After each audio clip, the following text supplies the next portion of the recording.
As duas testemunhas.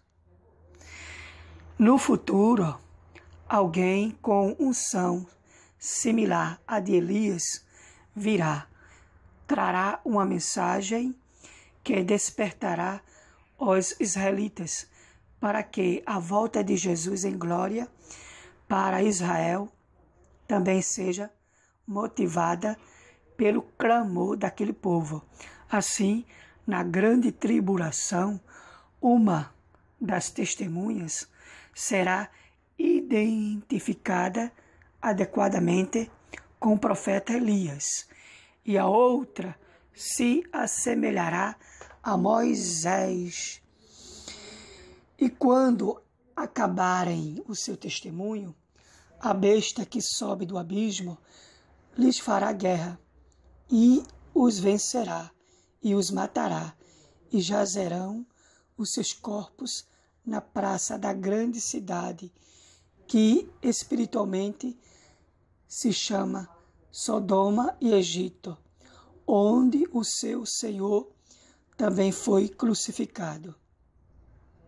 Jerusalém é a cidade da passagem anterior.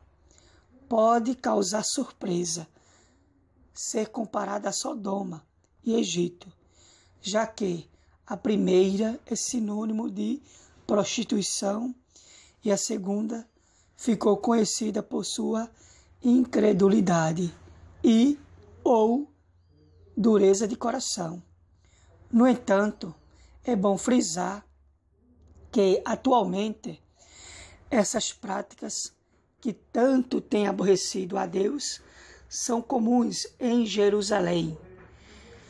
30% dos atuais israelenses alegam ser ateus e poucos dos outros 70% realmente creem que Deus os tenha trazido até sua terra depois de 2.500 anos da dispersão por todo o mundo.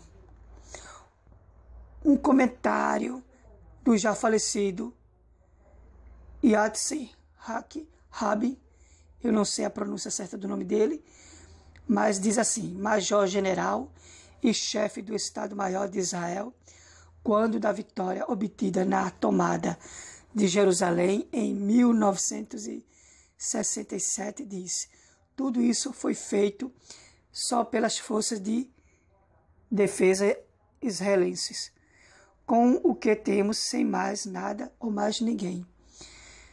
Segundo Hunt, o que diriam os zelosos profetas sobre a observância da lei e a guarda do sábado, se vissem a imagem na TV mostrando a Shinoam Nini contando sua Ave Maria no sábado na Praça de São Pedro, em Roma, para uma audiência que incluía o Papa e Madre Teresa.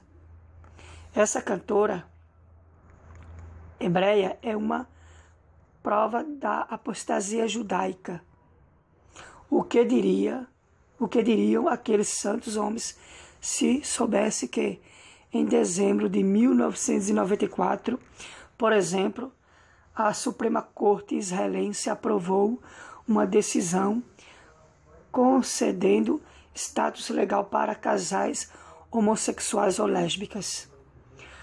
Não, isso é algo capaz de fazer Jerusalém ser chamada de Sodoma e de Egito? Fica uma pergunta. Após serem mortas, as duas testemunhas terão seus corpos expostos para que todos os habitantes da terra vejam.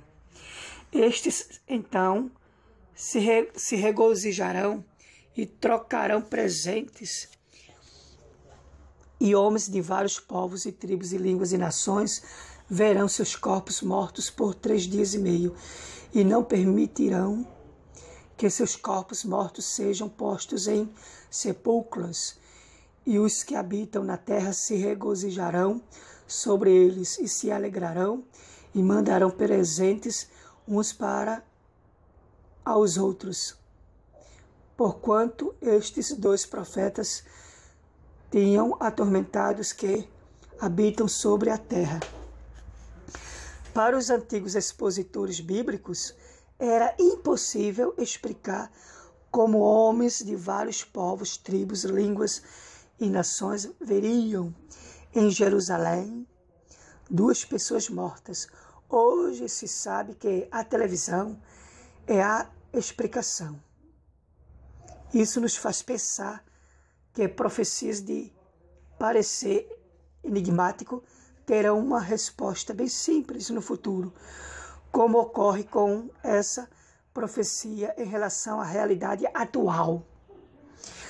Aqueles 2 profetas serão contundentes em acusar o anticristo ou o seu governo e irritarão sobremaneira os moradores da terra. A morte dos 2 será bem-vinda aos ímpios.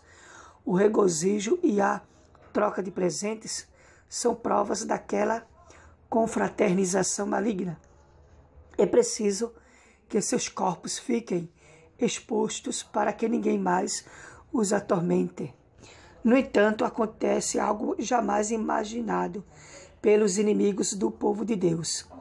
Depois daqueles 3 dias e meio, o Espírito de vida, vindo de Deus, entrou neles e puseram-se sobre seus pés, e caiu grande temor sobre os que viram, e ouviram uma grande voz do céu que lhes dizia: subi cá, e subiram ao céu em uma nuvem, e os seus inimigos os viram. Que impacto causará no mundo incrédulo a cena em que aquelas 2 personagens se puserem em pé e forem elevadas aos céus, envoltas numa nuvem?